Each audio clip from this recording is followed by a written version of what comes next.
একটা ছেলে নিজে 17টা 20টা সিম কার্ড চালায়, 20টা মেয়ের সাথে কথা বলে, তার বোন বোরখা ছাড়া যখন বাজারে যায় তার গায়ে লাগে, অন্যায় মনে হয়, অথচ এরা সরাত আদায় করে না, অন্যায় মনে হয় না। তা আমি এমন একটা তুচ্ছ বিষয় নিয়ে কথা বলতে আসছি আজকে। এই তুচ্ছ বিষয়টাকে আল্লাহ নবী বলেছে কি জানেন? মান তারাকা সালাহ ফাকাদ কাফার, যে এটা ছাড়লো সে কাফের হয়ে গেল।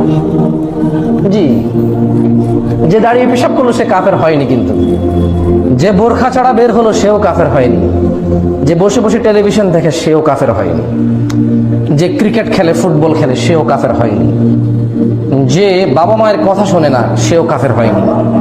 ফাসিক, গুনাহগার হয়েছে। এবার গুনার পরিমাপ কতটুকু মাপলে ওজন করে বোঝা যাবে কোনটা চাইতে কোনটা বড়। বাট এই তুচ্ছ জিনিস, যেটা দাঁড়িয়ে পেশাব করলে মানুষ লজ্জা পায়, যেটা ত্যাগ করলে মানুষ লজ্জা পায় না, এটা 3/4 প্যান্ট পরে ঘুরতে মানুষ লজ্জা পায়, যেটা আদায় না করলে মানুষ লজ্জা পায় না, এই জিনিসটার কথা রাসূলুল্লাহ সাল্লাল্লাহু আলাইহি ওয়াসাল্লাম কিছুটা এমন ভাবে বলেছেন যে নিশ্চয় তাদের এবং